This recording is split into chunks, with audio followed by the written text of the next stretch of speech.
Okay, so we are on chapter 2.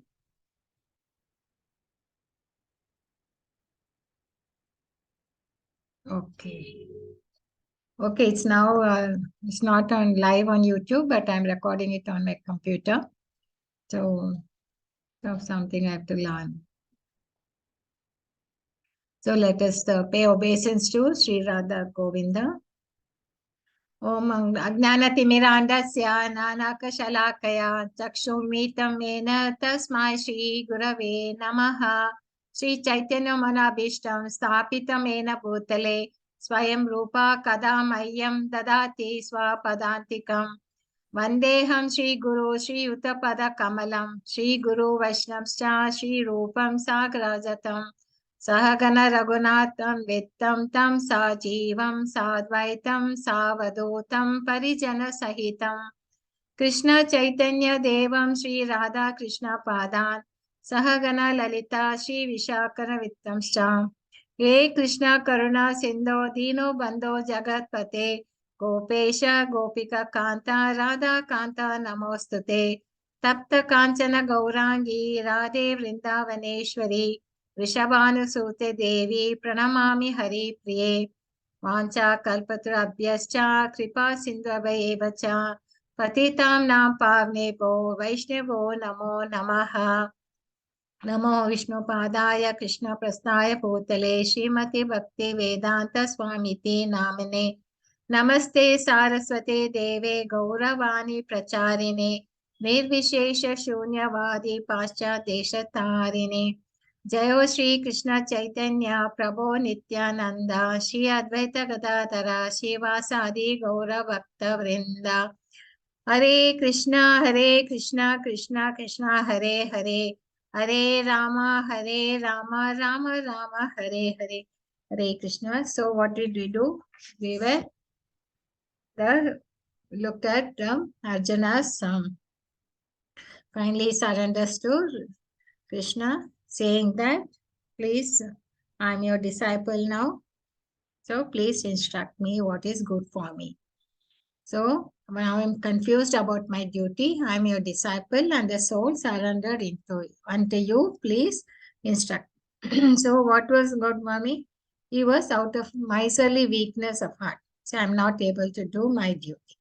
So Karpanya dosha pata Sobhava prachami tvam dharma samuda chetaha Eshreyasya nishchitam bruhi tanme shishyasteham shadi mam tvam prapan. So he is telling, because my miserly weakness, that actually he is well trained as a Kshatriya to fight, he had a lot of weapons, but he was overly attached to his kinsman, guru, friends, well-wishers. He gives reasons for not fighting and finally ends up in indecision. So finally, this is what happens, and ask Krishna to instruct him. So Arjuna has come to a crossroad. He is in the battlefield. All are there ready to fight, and the probability of negotiation or battle not going to happen is not there. Probability is very, very small. So at this moment, his emotions and sentiments are not allowing him to accept. So he has surrendered to Krishna. Why to Krishna? Because he was there and he knew that he will able to bring him out of this confusion. He will be able to give him solace. Actually, it's important that we should have some people like that with us whose words will give us inspiration to do right thing, whose words will pull us out from, give us encouragement and things which need to have such persons. Okay. Here, so then he says to the next continues to say, I can find no means to drive away this grief which is drying up my senses. I will not be able to dispel it, even if I'm in a prosperous and rival kingdom on earth with severity like the demigods.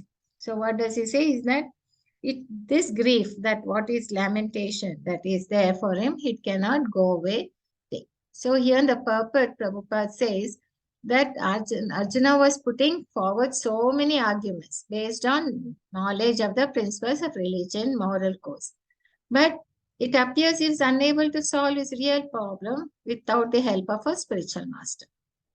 He could understand that his so-called knowledge was useless in driving away his problems. Okay. So, even in our life, sometimes academic knowledge, scholarship, high position are all useless in solving the problems of life. So, help can be given only by a spiritual master like Krishna. So, conclusion is that spiritual master who is on 100% Krishna consciousness is the bona fide spiritual master. And what are the problems of life we have? The problems of material existence. These are the problems which everybody has. Birth, old age, disease, and death, and it cannot be contracted by accumulation of wealth and economic development. So, if there are a lot of, in the many parts of the world, there are states which are replete with all these facilities. They are full of wealth, economically developed, but all these problems of material existence still exist.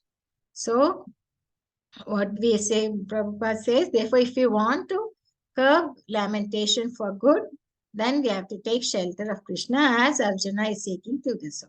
So Arjuna is asking Krishna to solve his problem, definitely. So that is the way we need to come back. So the end of. So now we see what Krishna is going to say in this. If you want to curb lamentation for good, we have to take shelter of Krishna. So just like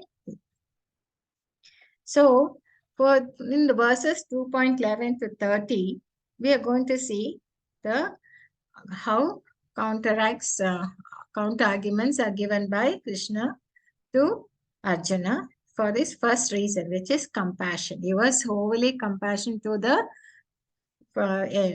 people in the battlefield, to his relatives, well-wishers, to his guru, kingsmen, and all that. So he's going to give him the jnana, the knowledge, why he has to fight, because there is no death for the soul. So here he's giving the jnana on the body and the soul. Sri Bhagavan Uvacha Ashonaschi Anvastroshtam Prajnavadamsha Bhashase Katasuna Agatasum Cha Nanu Shoshanti Panditaha. Supreme Personality of Godhead said, while speaking learned words, you are mourning for what is not worthy of grief. Those who are wise lament neither for the living nor for the dead. So, what he says, Supreme Personality says, while speaking learned words, you are mourning for what is not worthy of grief. So, you lament. Those who are wise lament neither for the living nor for the dead. So, anyone wants to read Hare Krishna, the puppet, the Lord at once? Anybody can volunteer. Hare The Krishna. Lord at once took the position of the teacher and chastised the student, calling him indirectly a fool. The Lord said, you are talking like a learned man, but you do not know that one who is learned, one who knows what is body and what is soul, does not lament for any stage of the body, neither in the living nor in the dead condition. As explained in the later chapters, it will be clear that knowledge means to know matter and spirit and the controller of both. Arjuna argued. Arjuna argued that religious that religious practices should be given more importance than politics or sociology, but he did not know that the knowledge of matter, soul, and the supreme is even more important than religious formalities. And because he is lacking in that knowledge, he should not have posed himself as a learned man. As he did not happen to be a very learned man, he was consequently lamenting for something which was unworthy of lamentation. The body is born and is destined to be vanquished today or tomorrow. Therefore, the body is not as important as the soul. One who knows this is actually learned, and for him there is no cause of lamentation regardless of the condition of the material body. So what Krishna is saying here is, straight away he takes a position of teacher, because see, till then he was silent. We saw in the chapter 1 till for almost 40 verses, the Arjuna is just talking, and the Lord was remaining silent, listening to everything. And only when Arjuna surrendered to him, saying, "You are my guru," then his position changes. He's no more a friend now, but he's a guru. So now, taking the position of Chetu, straight away he's attacking the student. He's not telling him with his angry mood or is smilingly, he says, chastise the student, saying, you're talking like a learned person, but actually you're not learned. Because a learned person will not lament whether the body is in whatever the position, whether it is living or it's dead. The body, when the learned person doesn't lament, because you're lacking some knowledge. What is the knowledge? Knowledge is to know that the matter and the spirit. And know the body is just a matter, and we are the soul and the controller of both. That is, controller is the Lord who is controlling both of us. So, if you had this knowledge, actually, knowledge means it will illuminate, it will make them joyful.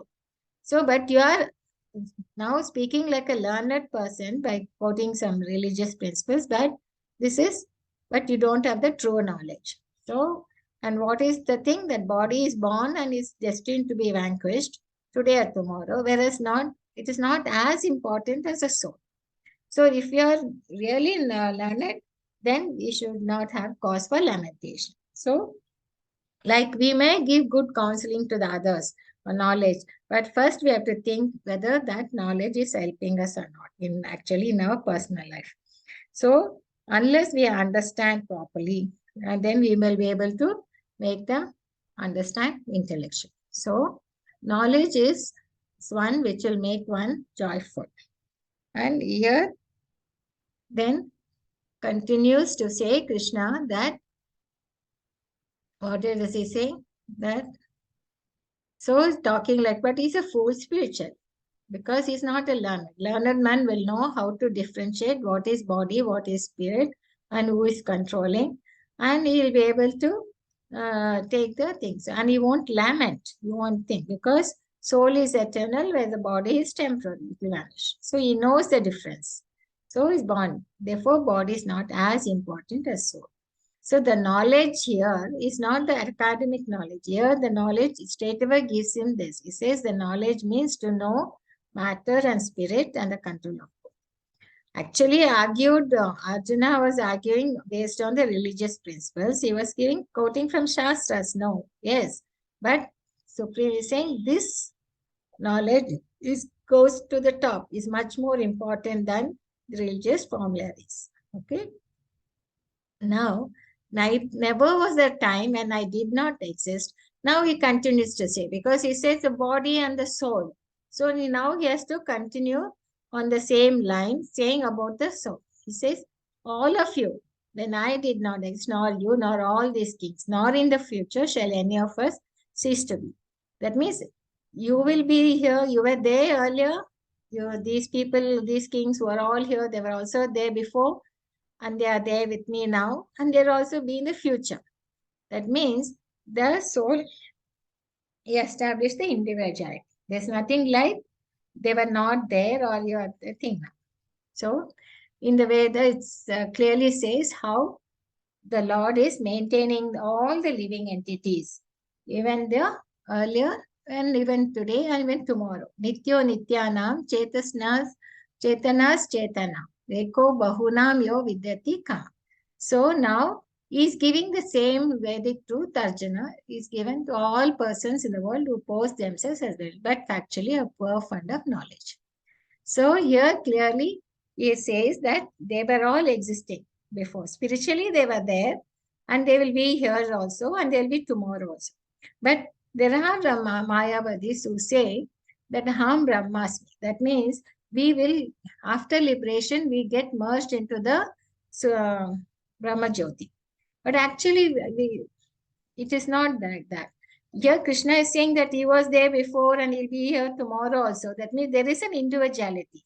He cannot merge. If he had merged, then how did he separate it out? How did he come out of the Suprajat? How did he take the body? So there is a controversy. Here Prabhupada gives lot of reasons counteracting this Mayavadi theory, saying how we cannot merge into the thing. We have our own individuality, which the Lord is saying clearly here. So your individuality is clearly spelled out by the Lord. So that is why it doesn't support the Mayavadi theory of merging into the Brahmasmi. Okay? Then after that, he says is the body and the soul. Then he's talking about the soul. Anyone wants to read this verse? Hare Krishna. Dehino asmin yata de is a very important verse. Anyone Hare want to volunteer? Yes, Mataji, go ahead. Hare Krishna Mataji. Yeah. Hmm. Dehi nosmin yatha dehe kaumaram yauvanam jara तथा देहांतर प्राप्तिर धीरस्तत्र न मुह्यति. Mataji, you want me to read the translation? Translation, yes, Mataji. Translation by His Divine Grace Srila Prabhupada, Jai Srila Prabhupada. As the embodied soul continually passes in this body from boyhood to youth to old age, the soul similarly passes into another body at death. A sober person is not bewildered by such a change. So now he's saying the last verse Krishna was saying that all will live in the future. Then Arjuna will ask, how will they live? So now he's giving the explanation, how they will transmigrate from one body to the other. So here, every living entity, there's a change in the body. Every moment, there's a change in our body. Our cells are changing and first we were as a child, and then we grow to a boy, to a young boy, a girl, and then we grow to the youth stage. Then we come to the mature person, and then after that, we become an old person, and then we die. So finally, at the death only, there's a major change from one body to another.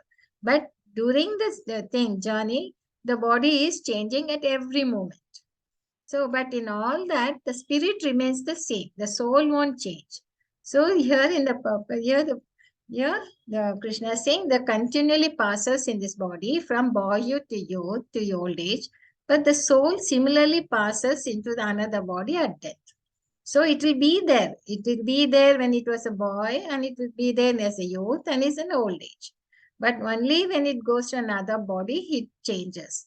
So, but this Dhira person is not bewildered by such change. So why are you lamenting? That's what here is. One who has got, a man who has perfect knowledge of the constitution of this soul, super soul, both material and spiritual, is called a Dhira. So such a man is never deluded by the change of bodies. So what is Krishna trying to say here? There is no cause for lamentation by Arjuna at all on account of death, neither for Bhishma nor Drona, for whom he was so much concerned. He was concerned, no, Bhishma and Drona will be killed, and he was very concerned because he is going to kill his own grandfather and his own guru. He says they're going to change their bodies from old to new ones. They will rejuvenate their energy. And they could either, because they are noble souls, they could either get a spiritual body or they can go to heavenly bodies for enjoyment. So there is no cause for lamentation because they are still living. They're living. The soul is there, and they are only changing the body to have a more energetic body. And here, again, Prabhupada in this purport is again explaining how Mayavadi's theory of oneness cannot be entertained because you cannot cut the soul into pieces. And then they're all individual souls, right? So here, finally, he says, and it is admitted, Lord Krishna is the living who is forgiven. So here is very clearly saying it's difficult to do any time. And then how does he counteract? So as the embodied soul continually passes in this body from body to it, old age, the soul similarly passes to underbody at death. So no one changes. And then, but Arjuna cannot accept. He says, okay, but you say they change their body, but he's too attached to the bodily platform. He's still in the bodily platform, isn't it?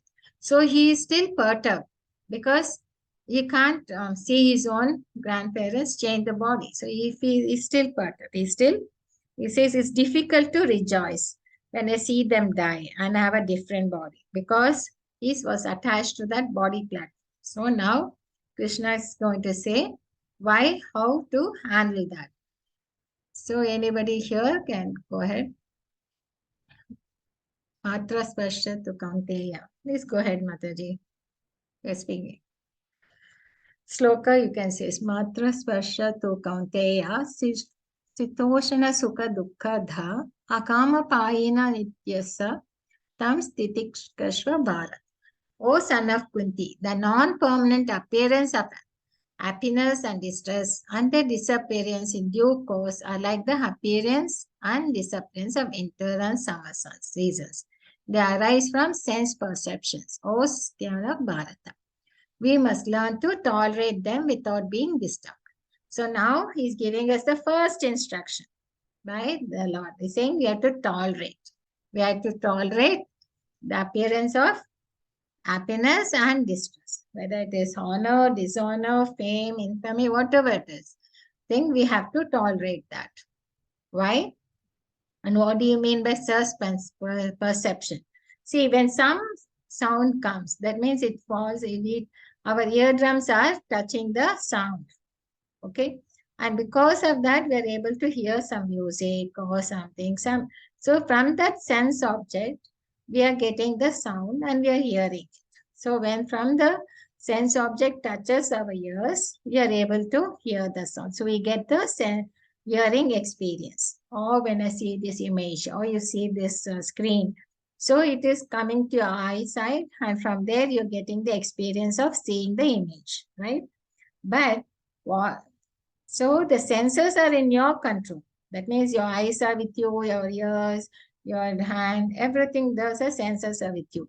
But what objects come, that is not in your control, right?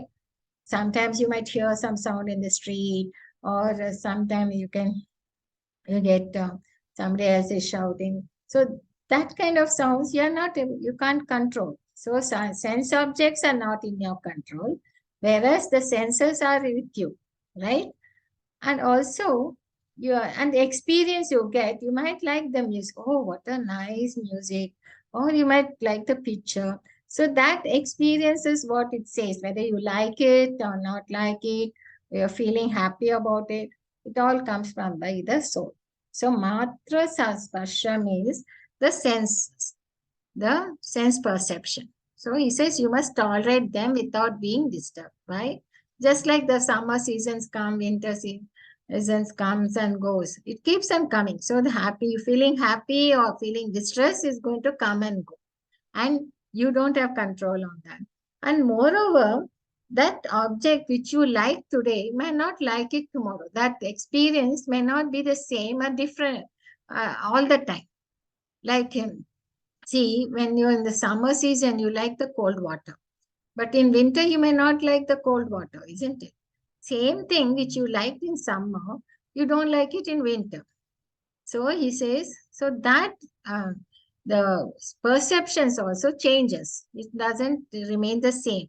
It might be the same object, but your sense perception also will change with time or with circumstances or with situations.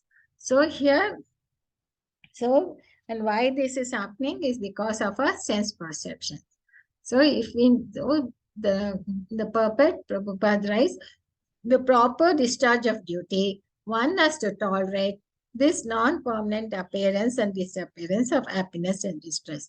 Today you may not like to get up early in the morning, or today you are not like to do your duty because you're lazy, or you had some bad experience, so you don't want to execute it. So he says it's not like that. Whatever be the situation, you should do your duty. So he's telling Arjuna, you should just fight because you should tolerate this emotions which you're getting because it's your duty to fight. You're a Kshatriya and you've come here. So you should not think that, oh, my friend, kinsman here and think, but you just follow the discharge your duty. That is the prescribed rules and regulations you have to take. Only if you do that, you can rise up to the platform of knowledge. So here, Krishna, why we have to tolerate? So actually, it's easy to tolerate, or you can easily tolerate the uh, uh, distress, but can you tolerate happiness? I mean, tolerate means something you should handle which you don't like. But because when you are happy, you're super excited by the happiness you get, that you will become again depressed when you see some distress comes. So we should be calm. I mean, not calm. You should be balanced. Whether there's a happiness comes or distress comes, you should be balanced. You should be able to tolerate them without being disturbed. So this is the thing. And why we should tolerate? You should get here. Krishna says must, because this is the knowledge. If you want to rise to the now, because if you want to rise up to the platform of knowledge, then only then you have to follow the rules and regulations. Because knowledge and devotion only can liberate us from clutches of Maya, from clutches of illusion. So you might know the right knowledge. You might know that this is I am the body, I am the soul, and not the body. You would have got the right knowledge to do things, but you should do the duty. Only when you're doing the work right once, only then you will be able to understand the knowledge, able to get the knowledge properly. It's not like that. You know the knowledge and then you know how to do the right thing. It won't. We should also follow the prescribed rules. So this is what was said. And then what does Krishna say? Oh, best among men, the person who's not disturbed by happiness and distress and is steady in both is certainly eligible for liberation. What is this liberation here? Liberation means from material bondage. Because our mind is shackled within the dualities of happiness and distress, honor, dishonor, fame, and fame. So we need to come out of these shackles. This is not a physical prison, but a mental prison, right? So if you develop this attitude that being calm, balanced, whether it's happiness or distress, we just accept it and try to tolerate it. If you develop this attitude, then our mind will be relieved from burden. And what happens in this stuff it will be more peaceful and calm rather than becoming a battleground. So here we have to accept these things come and go. They are not permanent because happiness will be there for some time and then after that distress will come and the distress will be there also. It won't be there for all the time. Again, it will go like the seasons are coming and going. So it isn't. So all we have to do is we have to be dutiful. We have to do our prescribed duties come what may. So continues. So this is what we learn from here about tolerate and why we need. Only then we'll be eligible for liberation. So knowledge and devotion is required. Those who are seers of the truth have concluded of the non-existent, the material body, there is no endurance, and of the eternal, there is no change. This they have concluded by studying the nature of God. Now he is coming. So he explained how we are the body and we are the soul and not the body. And the body keeps changing and it is not eternal. And you will be still you will be living in the spiritual individuality is established. Now he's giving us the nature of the both, what their natures are. So here what does he say?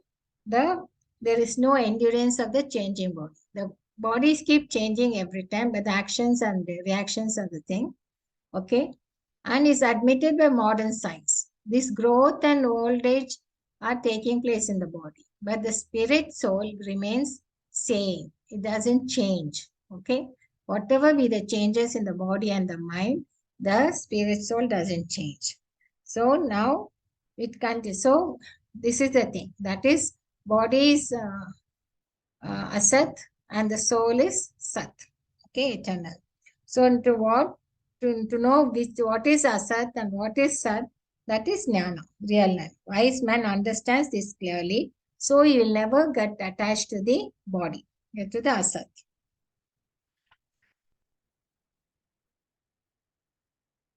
Okay, so this is the beginning of the. So here Krishna say in the purport, Prabhupada says, this is the beginning of the instruction by the Lord to the living entities who are bewildered by ignorance. Removal of ignorance involves re-establishment of the eternal relationship between the worshipper and the worshipper. So what does it mean here? How do we perceive? So now let us go to see the next verse.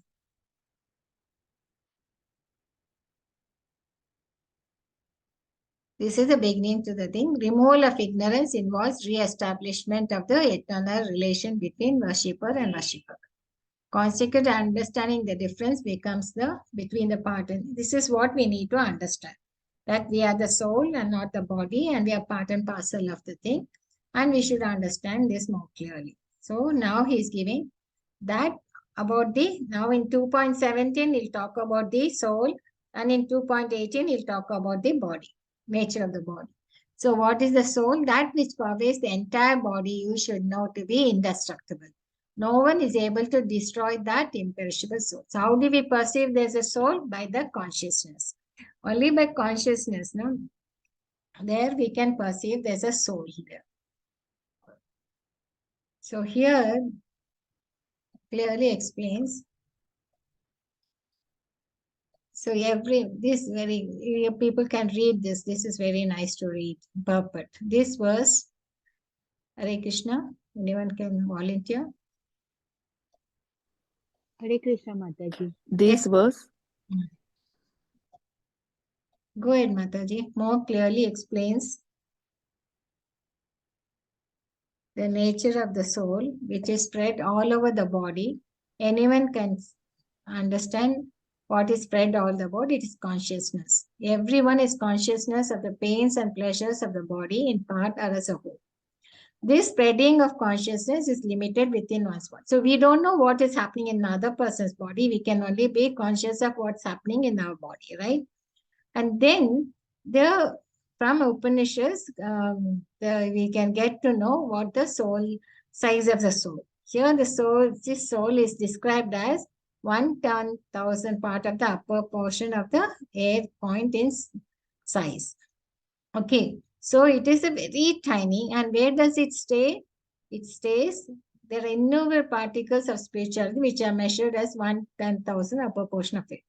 Therefore, the individual particle of soul is a spiritual atom, smaller than the material atoms, and such atoms are innumerable. So he is comparing that it is a very, very tiny, and it is, the how tiny it is given by the Upanishads, where we can understand. And moreover, how do we understand this thing is, here he is giving us this, the soul is atomic in size and can be perceived by perfect intelligence. Is floating in the 5 kinds of air. Prana, apana, vyana, samana. It's like, you need a force to think. So we actually, when we breathe in and breathe out, we're taking in air. In fact, that is what, as we know that. But inside the soul is, there is a force inside. Okay, with the soul is purified from the contamination of 5 kinds, is spiritual influence exhibited. So it is given there clearly. This is the prana is the thing. So once when we say when the body, the person is dead, the soul has left, because this is what it is gone. It enters, once it enters, the soul enters the body, then there is a living force in it. And that is, we don't have to understand so much about these 5 A's, but all we have to know is each one has got a function to do. Like they have a functions to digest the food. There's a function to evacuate. There's a function to make movement and for reproduction. For each of that, there is a name given, like prana, apana, vyana. I think they have some functions to do all these forces as a force. And soul is the thing. So soul has got all these functions to do. It is from that only it gets the body gets the energy. You might take the food inside, but the one which is digesting it, there is some force in it, no? The soul, that is this thing. These terms are there in Ayurveda, we go.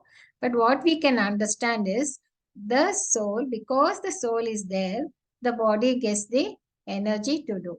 And for anything, for all its activities, it comes from there, right?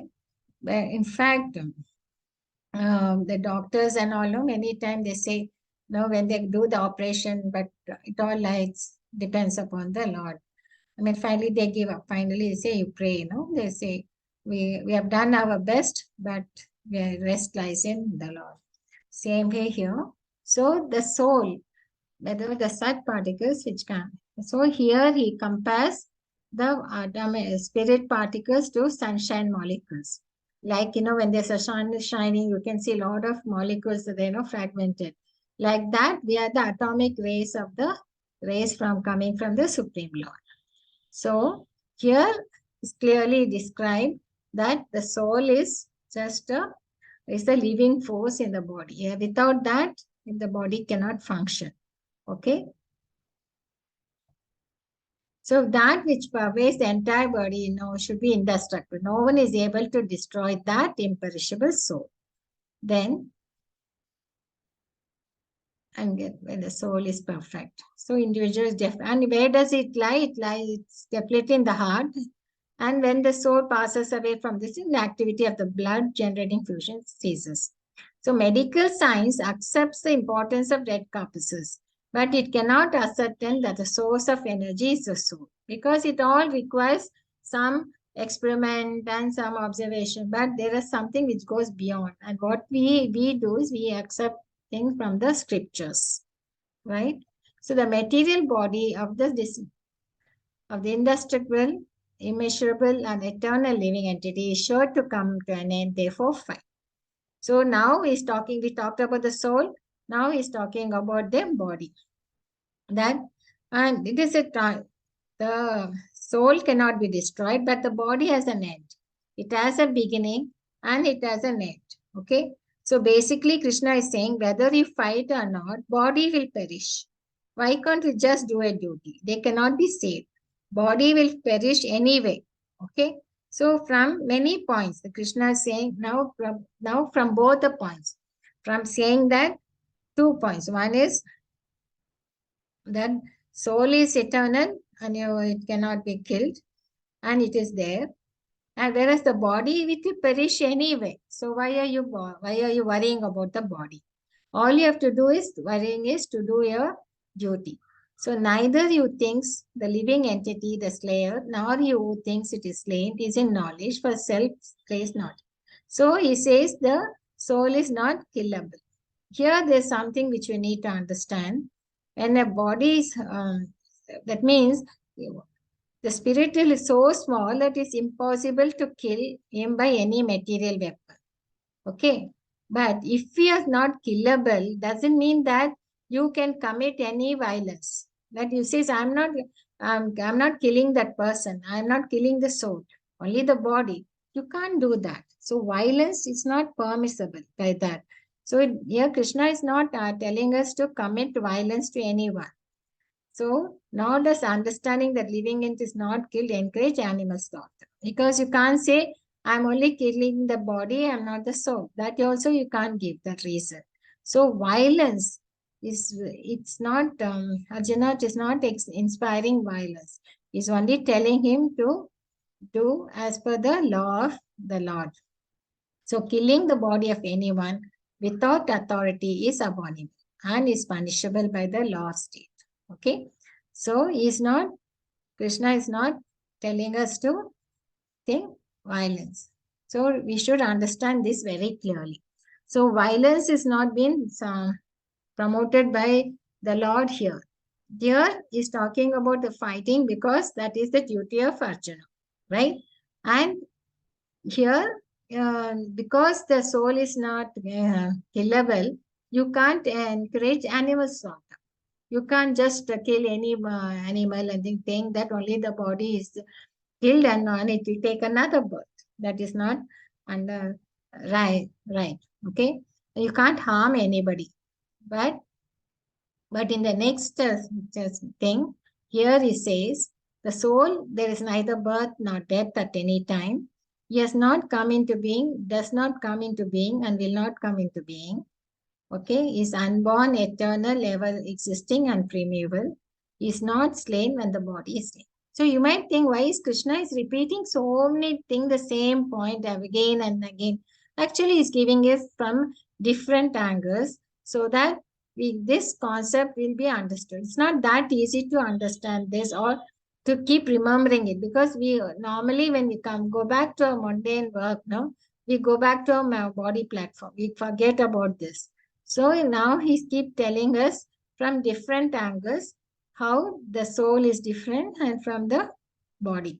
Okay, the body is subjected to these kinds of transformations, whereas the soul is not. It's not neither birth nor death, and it was there eternally. Okay. How can a person who knows that the soul is indestructible, eternal, unborn, and kill anyone or cause anyone to kill?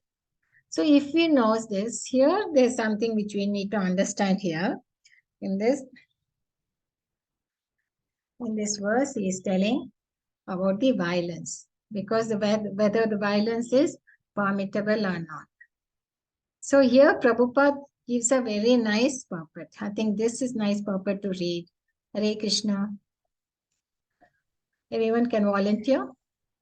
Everything has its proper utility, and a man who is situated in complex knowledge knows how and where to apply a thing for its proper utility. Similarly, violence also has its utility, and how to apply violence rests with a person in knowledge. Although the justice of the peace towards capital punishment to a person condemned for murder, the justice of the peace cannot be blamed, because he orders violence to another person according to the codes of justice. In Manu Samhita, the law book for mankind, it is supported that a murderer should be condemned to death, so that in his next life he will not have to suffer for the great sin he has committed. Therefore, the king's punishment of hanging a murderer is actually beneficial. Similarly, when Krishna orders fighting, it must be concluded that violence is for supreme justice, and thus Arjuna should follow the instruction, knowing well that such violence committed in the act of fighting for Krishna is not violence at all, because at any rate the man, or rather the soul, cannot be killed. So, for administration of justice, so called violence is permitted. A surgical operation is not meant to kill the patient but to cure him. Therefore, the fighting to be executed by Arjuna at the instruction of Krishna is with full knowledge, so there is no possibility of sinful reaction. Hare Krishna. Hare Krishna. So here Prabhupada writes very nicely. Here everything has a proper utility, and a man who is situated in complete knows how and where to apply a thing first. So everything, even in Krishna consciousness, we can use it, but we should have that knowledge how to use it and where to use it, right? Everything, whether it's violence or it's anger, there is a particular, it's a utility. If it helps that person, if it helps the person, it makes good for the person, then you can use violence. But otherwise, no. Like in this, it gives an example, surgical operation. The doctors have to operate on the body because they have to remove certain part which is not functioning. So, okay, it is, when he does the operation, he's not meant to kill the person. He tries to cure him, right? It's a good thing. And even if they give a capital punishment, the judge has to sentence him to death. But actually, the criminal is doing him we are teaching him a lesson, and plus also giving him so that he doesn't have more opportunity to commit more sins. And now by sentencing him to death, he will take another body, and he will, at least his sins will be stopped. I mean, committing more sins. So the judge cannot be blamed for that. He has to follow the courts of justice, right? Same way, if you are the violence, when it is permitted, when it is doing good for that person. But if the violence is not doing good for the person, but it's harming him or we are torturing him because for our own personal reasons, we want to commit the violence, then it is not permitted. So everything has a proper utility. So here, that is something which we need to understand here clearly. So it's a very important, it's a very inspiring instruction. So we might come into some situations where we might have to go against the family, or we might have to oppose the uh, country thing, but we have to do it if it's doing good for the family. So we can't be very we have to have, that means we should have this knowledge. We should have the knowledge how, if we are the person who having knowledge, he will be able to understand how and where to apply a thing for its proper utility. So this is a thing which is very nicely given in this puppet. So now it comes to the next verse. Everything has its proper utility. And we talked about this, where the judge, if he gives them a death sentence, it's eligible, it's legally thing, because he is helping the criminal. And this is a surgery which is being done by the performing operation. It's meant for the good, and it's not that we are trying to cut up the person or we are trying to cure the person. As a person puts on new garments, giving up old ones, the soul similarly accepts new material bodies, giving up the old and useless ones. So, here in the puppet, Prabhupada gives a very nice analogy how it talks about this transmigration. See, we talked about transmigration in 2.13, right? Now he's talking it again here. He's telling us just like we put on new garments, giving up the old ones, just like we give up the old body, take a new body, and just become old and it is useless. So we give it up and we take a new body, right? And for that, he gives a nice analogy. This is taken from Mundaka Upanishads as well as Svetasvatara Upanishads. Here, the body is compared to this tree. Okay? And in this body, there are two birds sitting. They are very friendly birds. One is bird, one is the super soul, and bird two is the soul. Okay? It's in the body using in this tree. Okay? And what is the bird two is doing? It is getting captivated by the fruits on the trees. It is on the branch and is trying to eat one branch, is trying to taste one fruit, or it goes to another fruit. And in some fruit, it might like the juice, it might be sweet. And some fruit might be bitter, it may not like it. So it is keep trying to stick. And it will think, maybe if I taste the fruit in another branch, it might be more sweet. So it is been looking and looking, getting attracted this. And what are these fruits compared to? It's like our karma. Okay, some doing some activity, some sense gratification will be happy, and some you might not be happy. So you might hope that maybe if I do that, if I work on that project, I might be happy. So it might go to another branch, hoping that will give him joy. That will give him happiness. So it will give, but it might lead him to misery. So it could either give him misery or it could give him happiness. Okay, it keeps hopping from one fruit to the other. It's getting attracted here. And another thing is, it will go from one branch to the other, and it is also been anxiety. Whether by day to day, I mean, even in our life also, we can be like this. Whether if I get when you get up in the morning, you might think, will my day today be happy, or it will be just like what it will be yesterday, full of problems and things. So we are always, the life is always full of anxieties and chinta. Whether like that, when the bird is in anxiety, it cannot sit peacefully on one branch. It keep hopping from one branch to the other, trying to see whether other fruits are sweet or sour and things like that. We are also hopping from one sense gratification to the other, thinking we'll be happy in this place or in this situation or this thing. So we keep, that's how we also move in our life, right, Nidhi? But what is the bird one is doing? It's not interested in eating. It's just watching. It's just watching what the bird two is doing. Okay, that is so. Suppose you go to suppose you decide that you don't want to go to another restaurant to eat. Then You're not worried, no? Whether what the menu was, what were the dishes were there, and you don't have the task of selecting the dishes, or whether the cost is high, or you have to go and ask the waiter whether this dish is available or things. So that anxiety is not there because you have decided you won't go to that restaurant to eat, right? Same way, the bird one is happy. It's sitting aramse because it's not interested in eating any of the fruits. It is just observing. But if you decide to go and eat in the restaurant, then you have a lot of anxieties. You have so many things to decide. Okay. So same way here the bird too. In life also, when you get frustrated or the body is too old, then you need a change.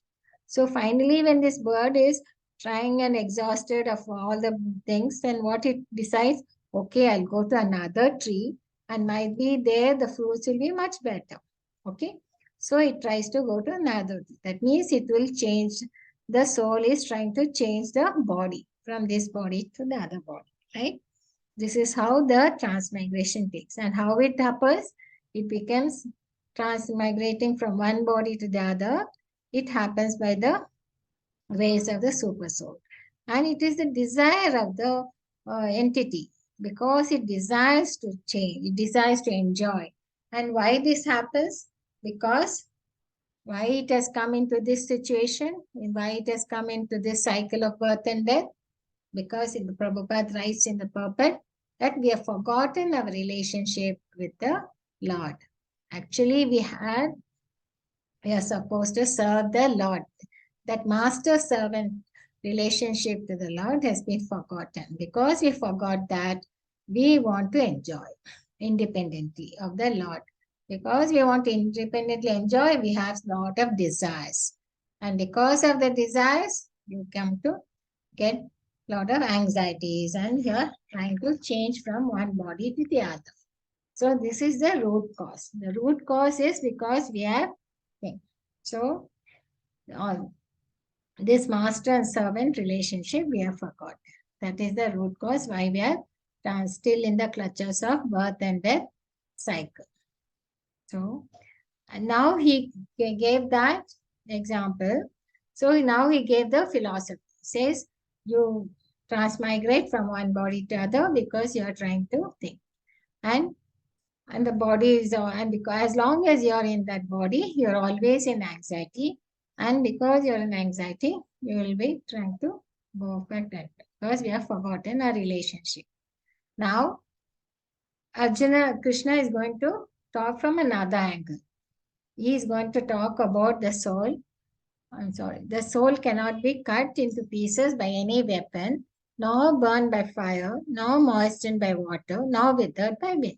Because he said it's not killable, Arjuna might think, no, I have so many weapons which are very powerful. And also he has got weapons from Lord Shiva and more powerful and things. And why I can't kill the soul?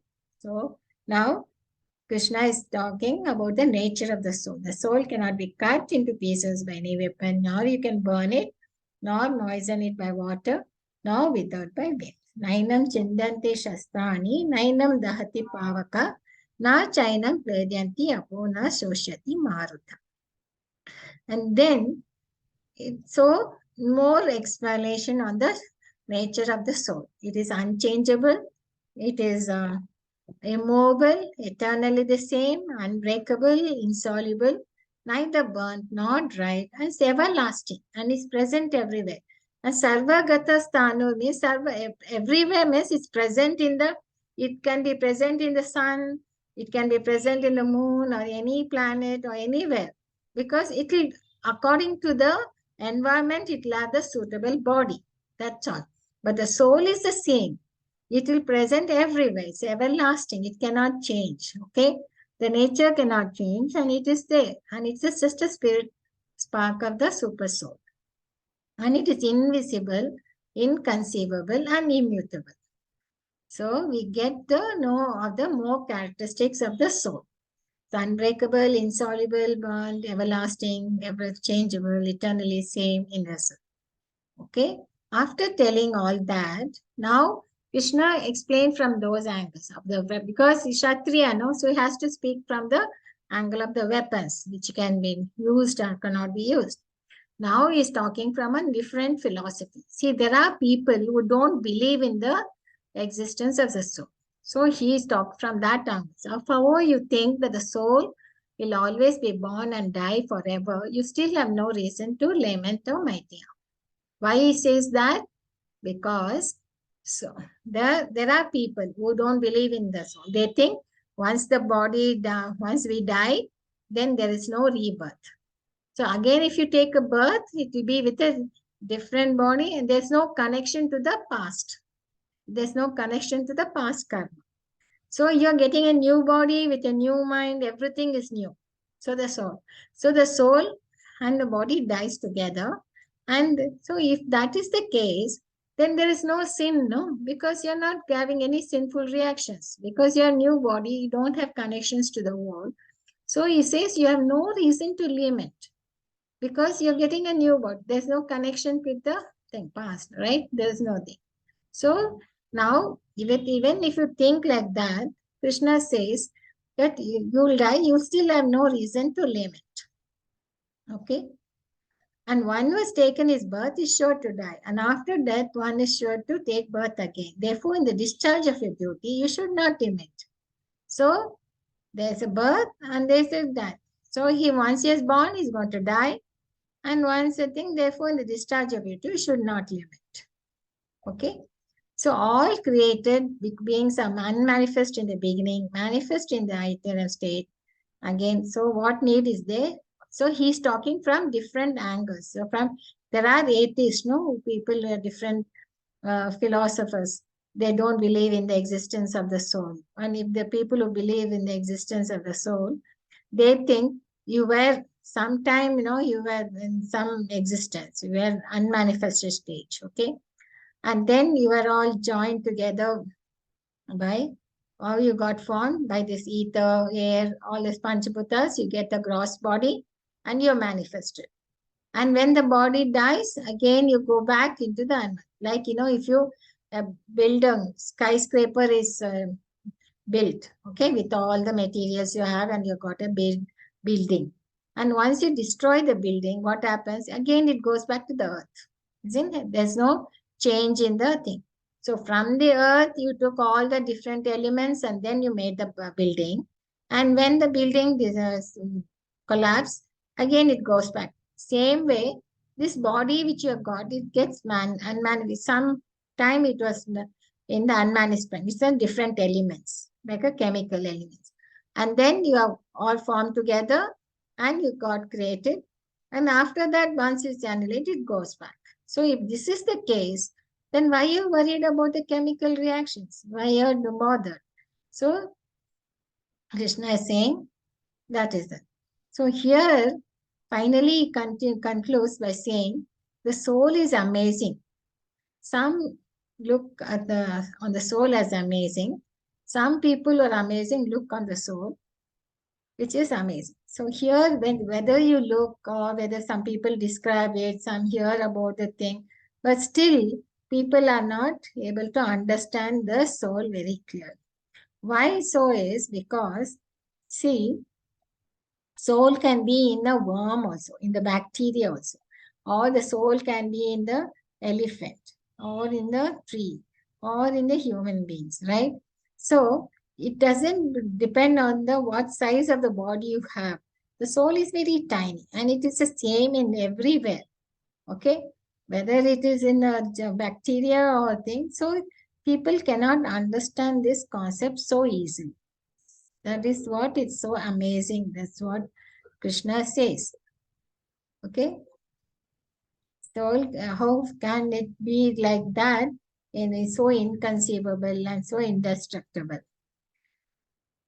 Soul is mysterious. It's very difficult to comprehend.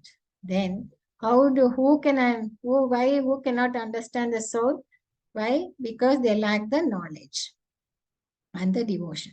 So in the purport, Prabhupada writes, the easiest process for understanding this subject matter is to accept the statements of Bhagavad Gita given by the authority.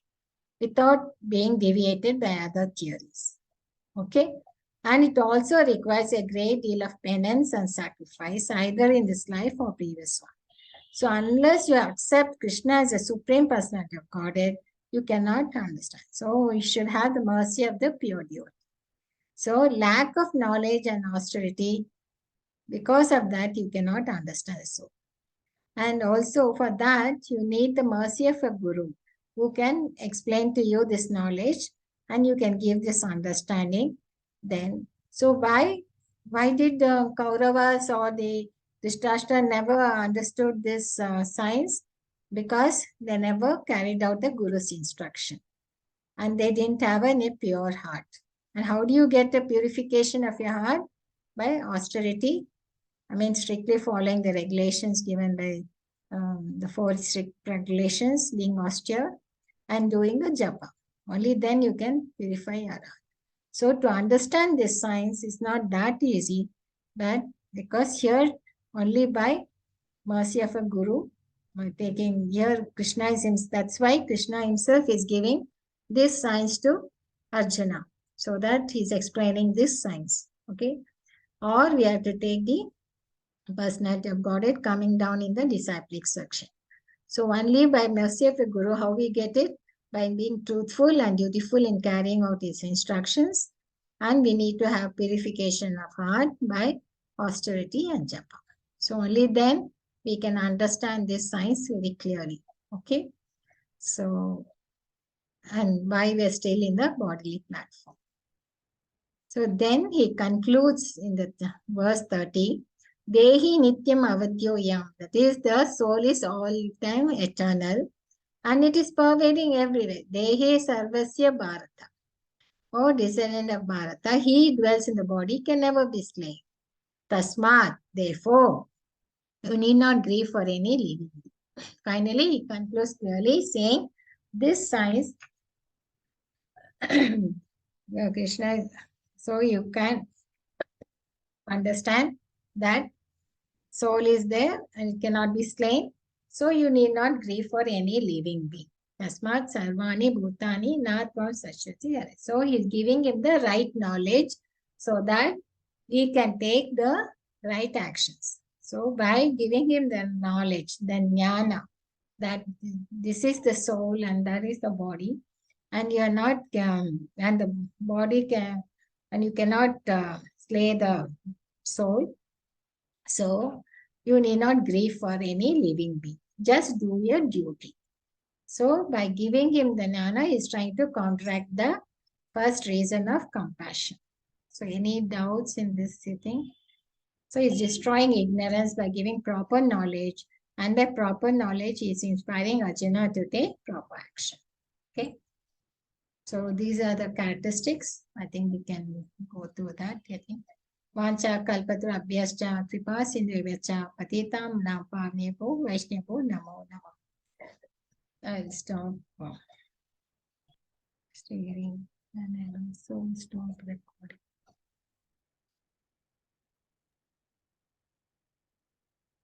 Okay, so any doubts till now? Hare Krishna, Rupa Raju. Yes, Mataji. Rupa Hare Mataji. Krishna Mataji. Yes, Mataji. May I know the size of the soul? Is 1/10,000 part. You divide the tip of the hair by 100 and again you divide it by 100. It is 1/10,000 tip of the hair. So it could be, And what is the location of the soul in the body? It's in the heart, Mataji, somewhere in the heart. Okay, it's not physically. I mean to say in the physical organ. No, it's not in the physical organ, somewhere in the center. Okay, Mataji. It's a transcendental, no? It doesn't have, it's not made of a gross matter, isn't it? The soul is not made of gross matter. The body is made of gross matter. So we have gross organs. That's it, somewhere in there. That you know how the thing, that is how it is located in the heart. Okay. The nature is different. I mean, you should think the nature of the soul and the nature of the body is totally different. Okay. The body, when it destroys, it goes back to the earth, all the Panchabhutas. Whereas the soul is not, it remains the same. Hare Krishna. So Yes, when the yes. soul is not destructible, what happens like when the body is dead? It leaves, Mataji. It goes to another body. It take another body, Mataji.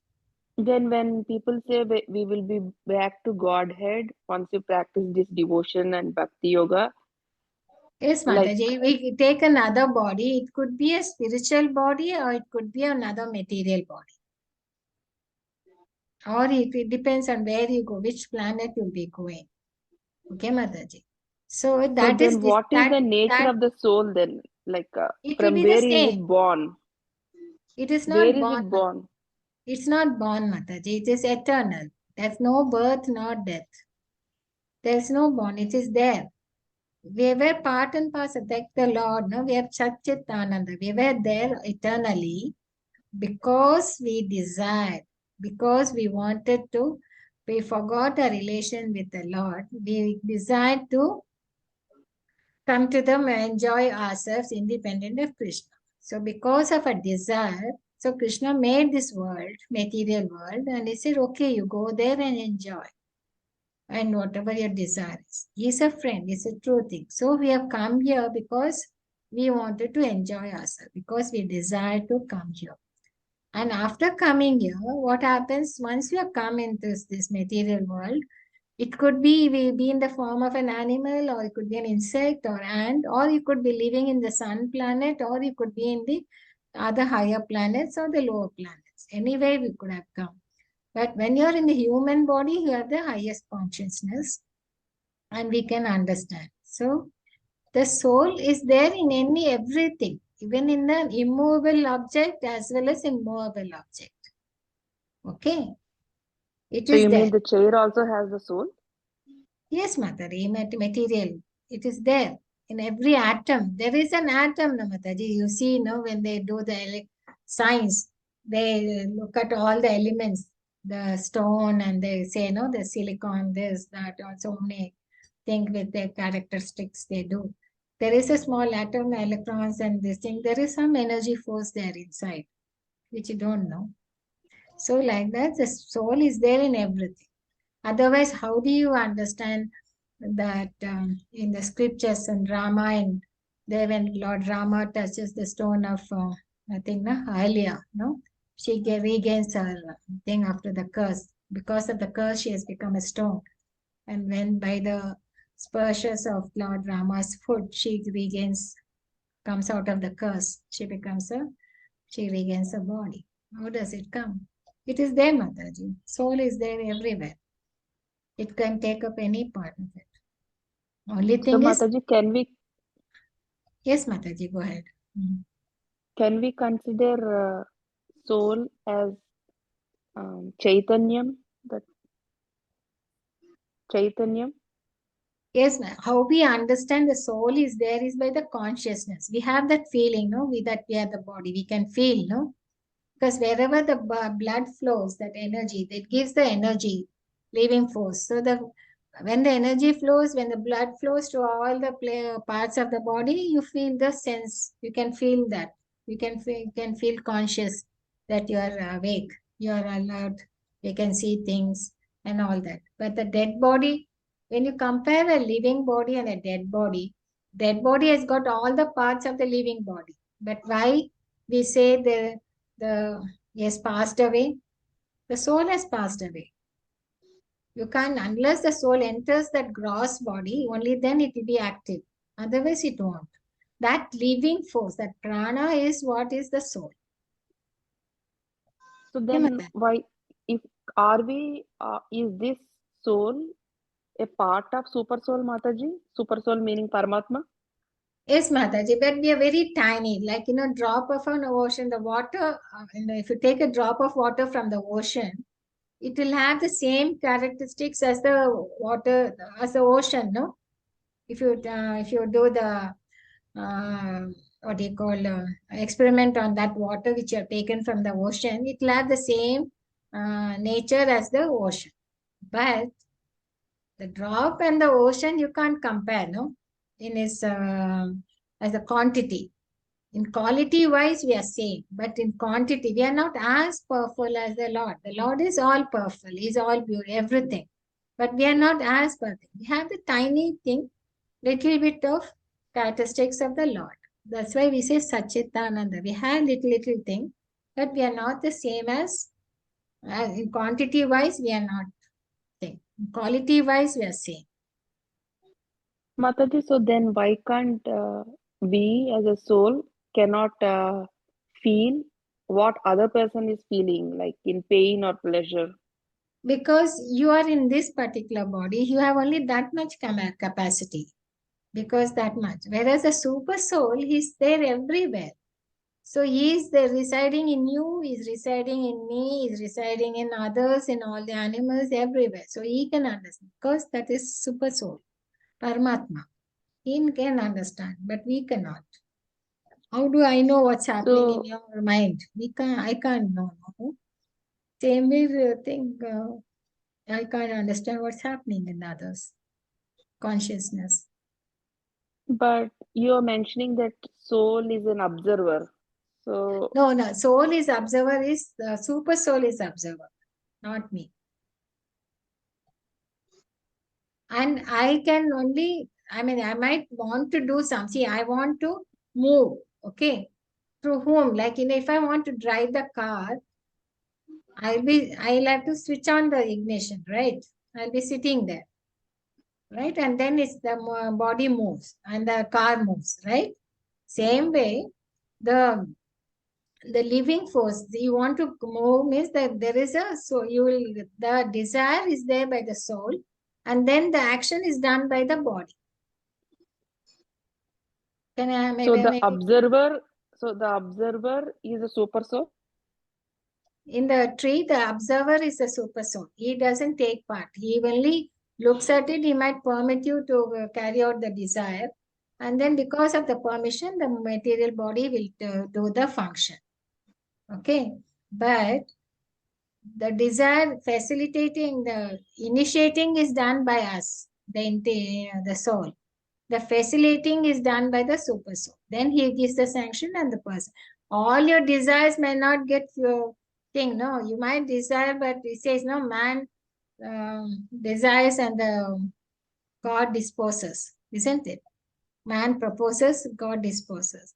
Same thing, we will desire to do something, and then the living force, and then super soul is also inside us, so he will direct the body to do it. So the size that you mentioned is of the soul, not the super soul. Which one? There are two birds, Namataji. Bird 2 is one which is eating the fruits, that is the soul. Okay, the bird 1 which is top, which is just looking, that is super soul, that is Paramatma. Oh, the word which is eating is not the body. It is the soul that you're mentioning. Yeah. Oh, And okay. the tree is the body. Okay. Oh, okay. Tree is the body, it bears fruits, it bears karma, so it bears fruits. Okay, the fruit could be happy, sweet, or the fruit could be sour. So the tree is the body. Okay, by when it goes and eats the fruit, that means it has done some action, some karma. It would be happy or sad, it could be good or bad. Okay, so the fruit could be sweet or sour. Okay, that is the analogy, if you have to understand, right? Whereas the Paramatma is there observing the whole thing. He doesn't want to eat. He wants to only observe, and he's recording all our actions.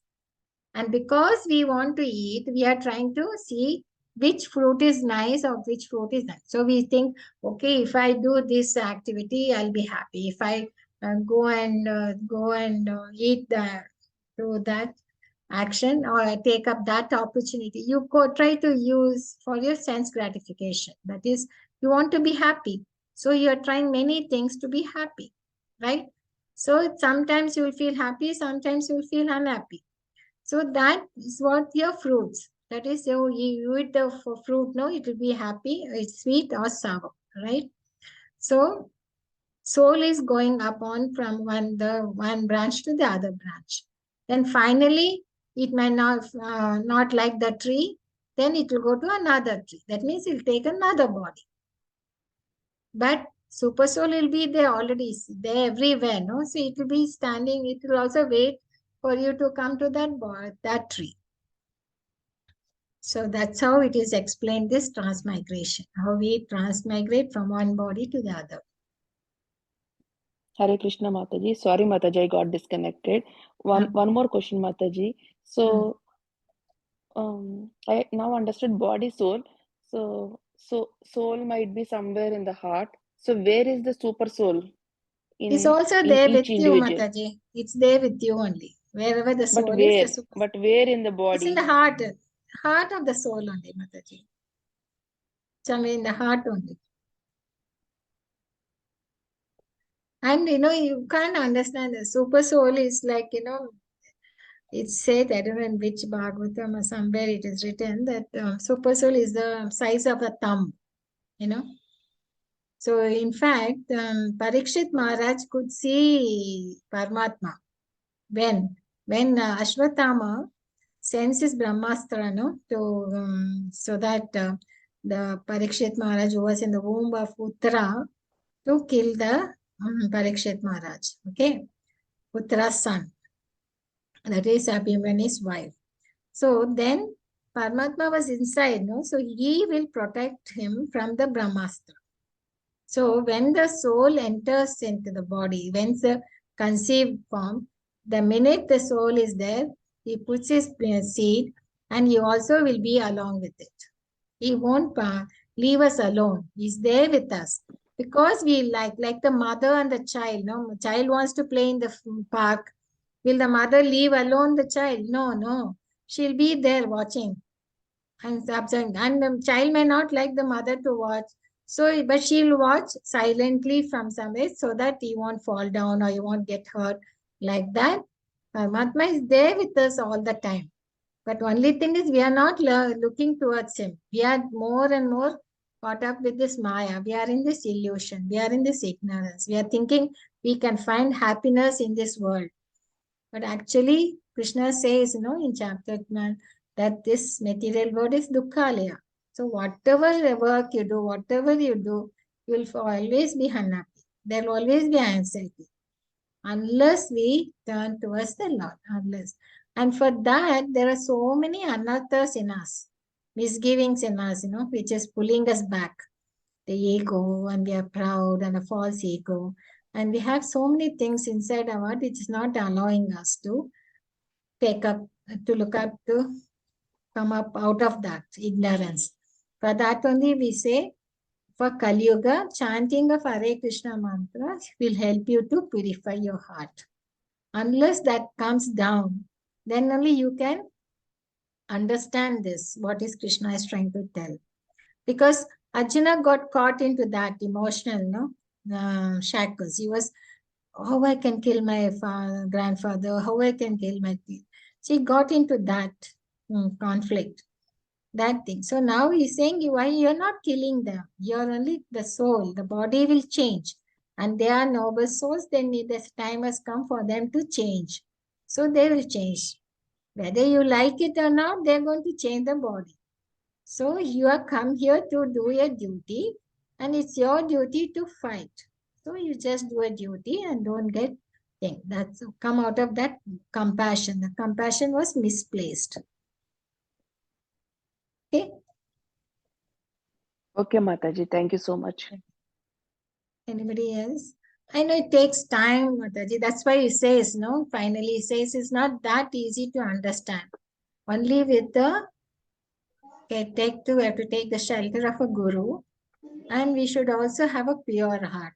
Now by austerity and japa. So unless we do that, slowly we get the understanding. I mean, it should sink into us, into our daily life. It takes time.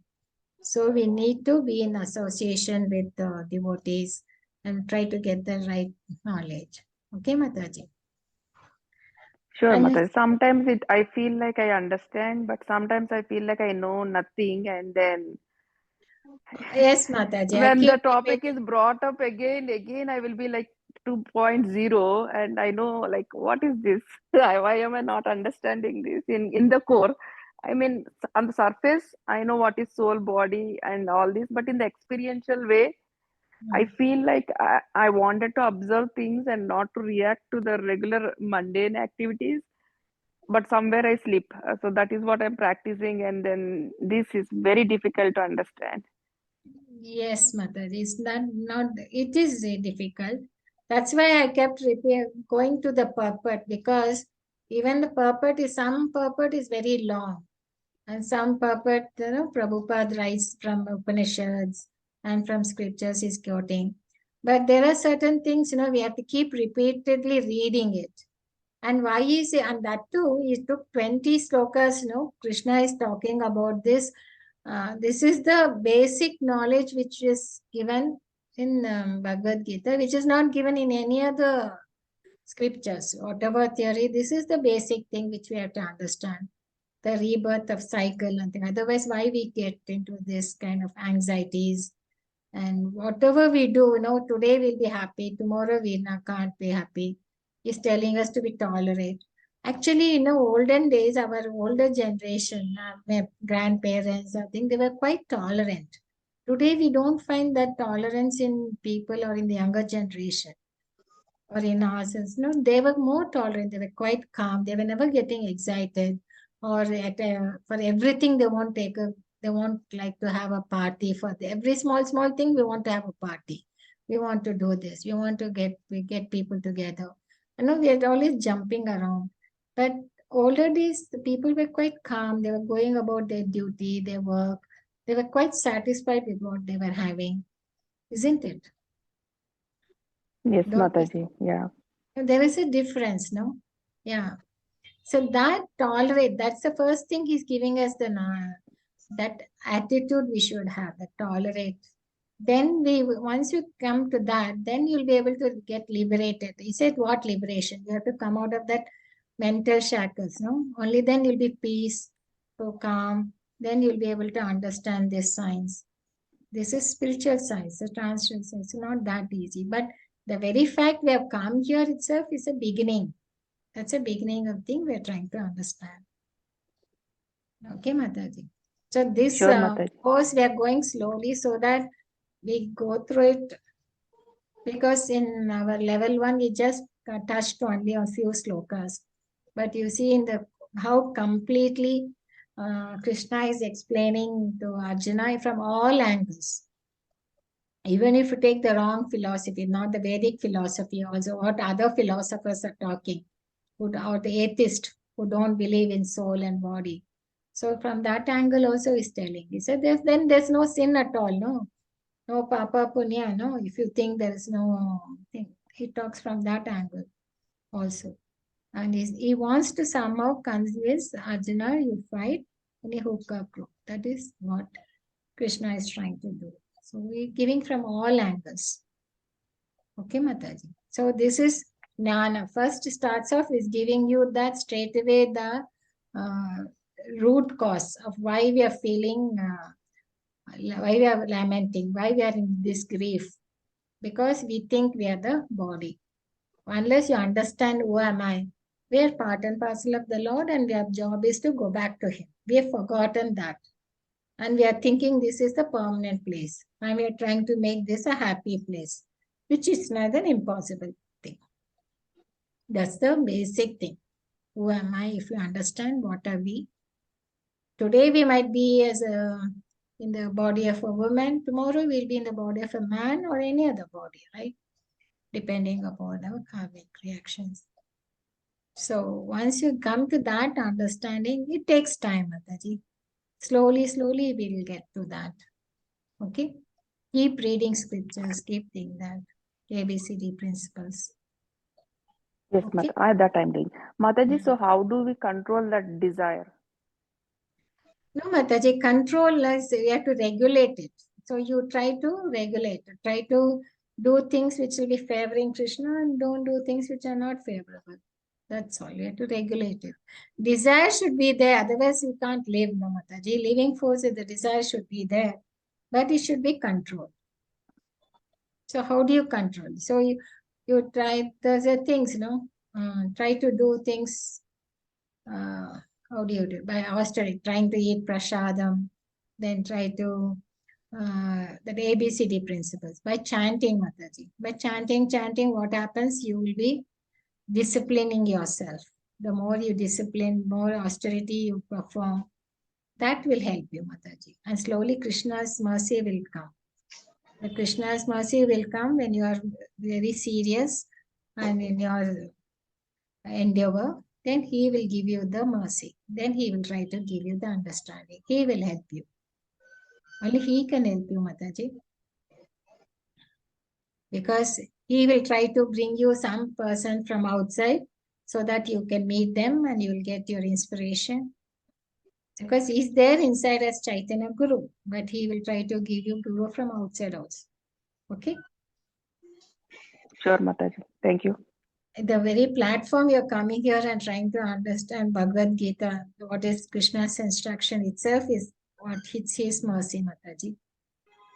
We are here because of his mercy, trying to understand the science. No? Yes, Mataji. Tears roll when I feel that. Tears roll, Mataji, when we feel that. Yes, Mataji. Just that little faith we have in the Lord itself puts us in this. So it works. And chanting is required, Mataji. Japa is required to purify our misgivings. There's so much inside us which we have got accumulated. Once that comes out slowly, then we get to the understanding, the bija. Okay, Mataji. Thank you, Mataji. Then we read the purport again, Mataji. After this, again you go read what Prabhupada has written. So then you will try to understand, Mataji. Okay? If you have still any doubts, you can ask me. No problem. This course is meant to, if you can disturb us anytime, you can keep repeatedly ask the same question. No problem, Mataji. Okay? Even if you say it tomorrow also, I might ask the same questions, Mataji. Yes, Mataji, is fine. Yeah, that's why I'm telling you, you can ask me the same question, no problem. Okay? Because this we keep repeatedly telling to ourselves only we can understand. Otherwise, how we learn our tables, Mataji? When we learn, I can't recite the sloka so easily, but I keep trying. But keep repeatedly trying and trying, we'll get to it. Okay? So repeatedly think that. All you have to know is just a small spark. Why is, it might be 100 times which you cannot measure. You cannot measure with our instruments or with the microscopes or anything. Because another thing is it's not a gross thing. So that is first you have to understand. It's not a gross thing. It's a spiritual thing. So there's a difference. Okay. In fact, air itself you cannot see. You can only feel it. There are things like that. So when that is the case, how can we be conscious of the soul? So that's a problem. Okay. Sure, Mataji. Thank you. Hare Krishna. Thank you, Manasi. Any Shefali Mataji, you have any doubt? Hare Krishna. Yes, Mataji, I wanted to ask one question. What is the carrier of karma? Who carries once the body dies, that body, material body is gone. So who carries the karma? Subtle body is there, Mataji. We have two bodies. Subtle body and the gross body. Subtle body is made of mind, intelligence, and false ego. So when you change the body, you go with the subtle body. The soul goes with the subtle body. Oh, okay. Because I always had that doubt that where do you get your old karmas from? If the soul No. Subtle body carries the mentality. That's even explained in the chapter 15. When you go with that mentality, so that what mentality we carry with that. So that goes with us. Okay. So whatever that impressions we had and everything. Otherwise, there are many experiments have been done on reincarnations, some research have done. Yes, Mataji. People who could recall what they were in previous birth, and they did some very systematic thing there. So they had that impressions, when they died, with they were by a gunshot at some place in the years, and they could in the next birth they had that thing in the impression in The their mark body. was there, yeah. Yeah. So there are certain research has been done, and people have gone with that things there. So Or the some subtle body will also go into any other species also. It's not naturally a human. It can be going into any no. It species, could be the subtle body will go to any other thing, depending any other species. on that. Yeah, that goes in there. It could be even higher planets also. When you go to higher planets also, that subtle body goes. And then that subtle body will keep changing, become more and more subtler and subtler and subtler. Finally, when you leave the subtle body, you will be in the Vaikuntha or in the Goloka. Okay. Yeah, now I understood. Thank you. It becomes more subtle and subtle and subtle. It Yeah, explains now I very understood. well the thing Yeah. when it crosses the layers of these things and goes out. Correct. Mataji. Yeah. So, Thank you, Mataji. Thank you. very good. Thank you. Hare Krishna. Hare Krishna, Mataji. Thank you for a nice explanation today. Yeah, Understood so Mataji. many things. Yes, Mataji, that's the thing. Because we didn't go into this detail, so I thought I'll spend this one class only on this 20 slokas. So Yeah. yeah. And it's very Yeah, step by step. go slow Krishna is at this rate. Go slow at this rate only, Mataji. If it goes fast, then it's difficult for us. no, Mataji. That's why I want. Okay, okay, Mataji. Thank you, Thank you. Manasi. Thank you. Hare Krishna, Manas. Hare Krishna, Mataji, I Mataji. have one more question if you have time. Yes, Mataji, carry on. Mataji, my question is in Karma Yoga, third chapter. I always had this question, like because we are bearing the fruits of what we have done in the past, and they say karma will come back to you no matter what.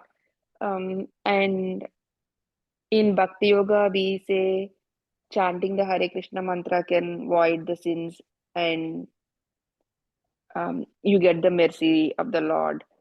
So, how is it fair when people who has done some like very bad things, just by chanting they get to void their sins? No, And Mataji. Yes, Mataji, go ahead. um, like some and I also have been hearing since my childhood that don't ever kill cat, because even if you build so many temples, you can't get rid of that sin with even in many thousands of years.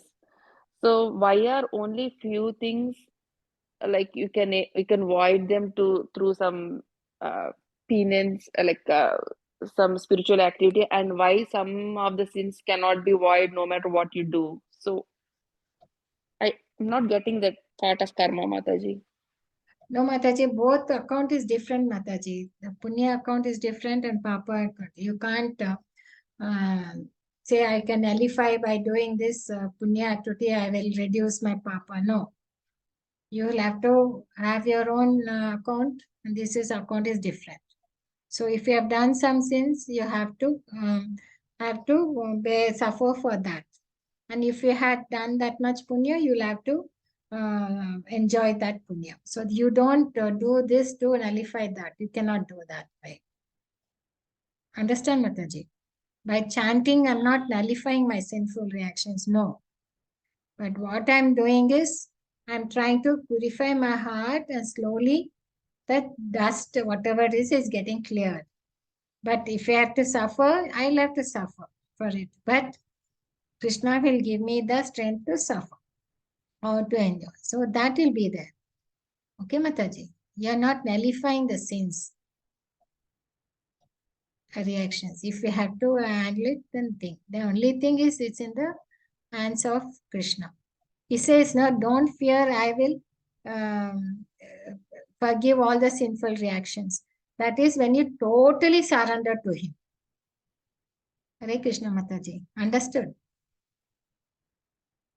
Yes, Mataji. But then When why you are completely surrendered to him, that you are the thing, And you don't think of anything else, just remembering Krishna all the time, everything. Then only he will, once you surrender completely, then he will wipe out all that. Then you don't have to worry about your sinful reactions. He'll take care of you because he's there with you. He's in his hands, no? So he will take care of you. But for that, to surrender is not that easy. Our ego won't let us do it. Okay, Mataji? Mataji, where is the line for that surrenderance? Like, still we are in this body, and if a line comes to you, you still run. You don't say, Krishna, save me. No. You have to run. You have to take care of your body. You have to run because the lion is attacking. You have to take care. Okay. You have to run. You have to fight. That is your duty to take care of this body. It's a vehicle we have given to there. Doesn't mean you have to stand there in the fire. We are not like Prahlad. Prahlad was totally in remembrance of the Lord. For him, nothing else was there. And he didn't get perturbed when the father was killing him. For him, it was Lord Narayana. That's all. We are not in that stage yet, Mataji. So we have to run when the lion comes. Okay, Okay, Mataji. Mataji. We are not in that level at all. Okay, we are still here. So we have to still in the first stage. So we have to do all this.